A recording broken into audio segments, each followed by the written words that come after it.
The colonial protests against the British continued and escalated into a revolt. The British Parliament responded by appointing General Thomas Gage, the then governor of Massachusetts, as the commander-in-chief of the American military to suppress the colonists who began to accumulate weapons that could threaten the government.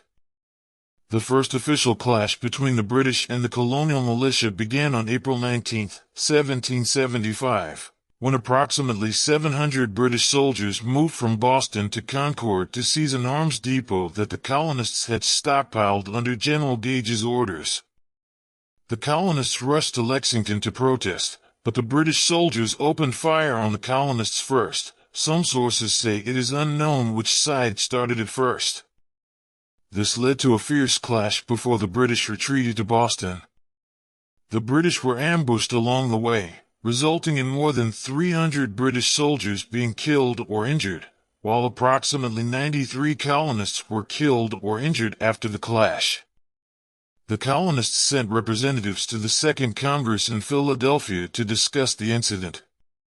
The Assembly agreed to appeal to King George III to negotiate a ceasefire and repeal of unfair laws. However, when the request was rejected, a Continental Army was formed from volunteer soldiers.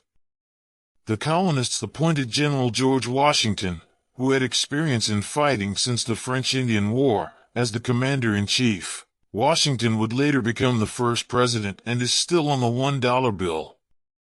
The conflict in Massachusetts led the British Army to launch a full-scale campaign to capture Charlestown and Boston.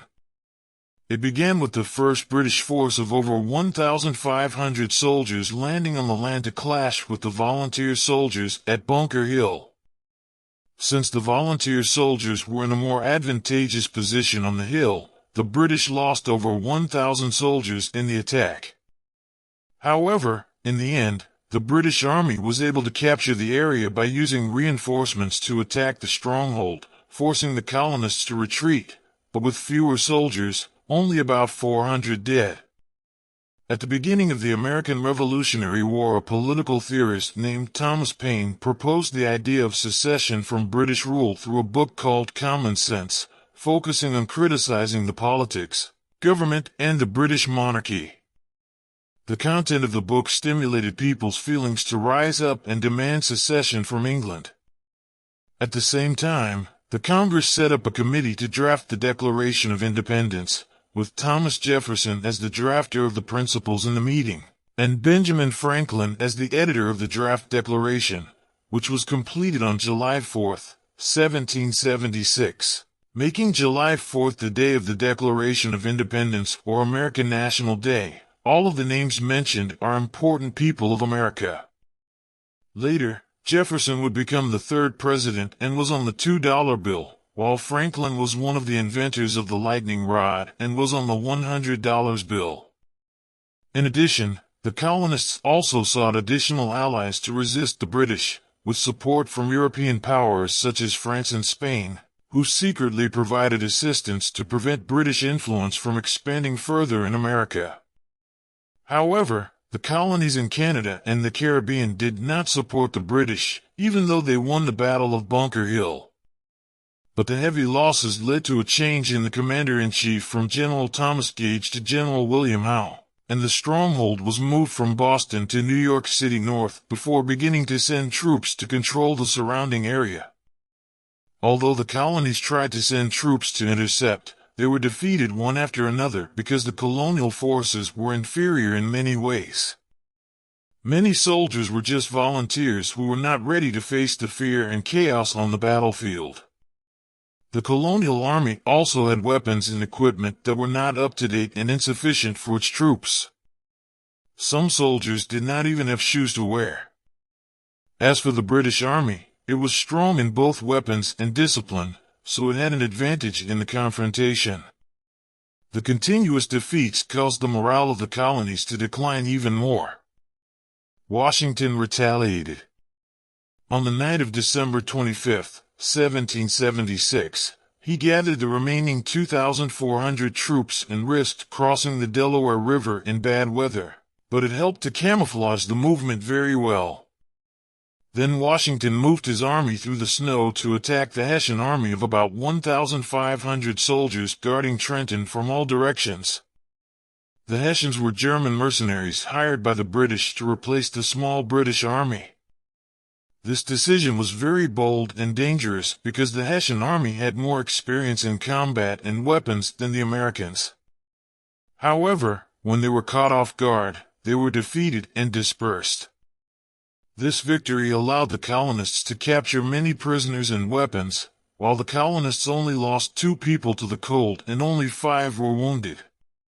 Washington must be considered a winner with intelligence and bravery.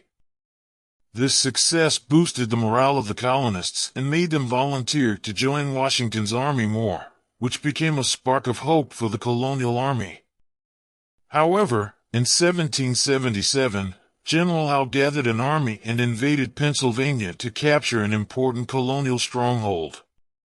When Washington led his army to fight, he faced Howe's army at Fort Chadds in the Brandywine Valley.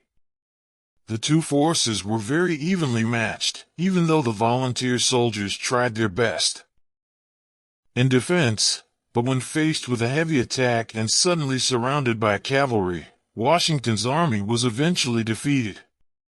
However, Washington was still able to retreat in an orderly manner, resulting in not many losses. He was lucky that the British army did not have enough cavalry to crush the colonial army. The British army seized the opportunity to march to capture Philadelphia, causing Congress to flee in panic, while Washington had to rush to find troops and weapons to restore the army to continue fighting the British. Although the British had the advantage in capturing the important stronghold of the colony, at this point the colonists had developed a new technique in fighting. They used guerrilla warfare, dispersing their troops into small but flexible and fast units, relying on their expertise in the area to ambush the British soldiers and supplies, deceiving the British soldiers to march after them before attacking from all directions, and avoiding direct confrontation with the British army. Because the British army was used to moving troops in an orderly but slow manner, they could not adapt to the small colonial forces in time, causing them to gradually weaken. Even though they had more strength and experience, guerrilla warfare did not immediately lead the colonists to a major victory. But it can make the British army in trouble because it is constantly being attacked and harassed. When sending troops to suppress the guerrillas, they always escape. The losses that occur all the time make the British army have higher expenses for restoring the army. Because the support from the mother country has to transport goods across the Atlantic Ocean far away. The cost that the British will have to pay is higher if they cannot end this war quickly. In September 1777, Washington used guerrilla tactics to harass the British army in the north that was spread out around Saratoga to blockade New England, until winning and capturing 5,700 prisoners. The victory at Saratoga had a great effect on the colonies in terms of morale and strategy. France also decided to help America fully. Through signing a bilateral treaty for defense and support the status of America in 1778, France helped a lot to save face from losing in the French Indian War, but this help was one of the reasons the royal government was bankrupt and later revolutionized. France's participation caused great concern to the British. Therefore, the commander-in-chief was changed to General Henry Clinton, an experienced officer from the 7 Years' War in Europe and a leader of the British reinforcement army at the Battle of Bunker Hill, leading to victory.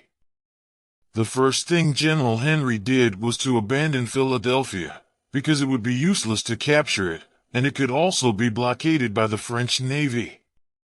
As a result, Philadelphia returned to the care of the colonists. General Henry changed his tactics by reinforcing the force and establishing a command center in New York to block French naval support, and added more cavalry and artillery.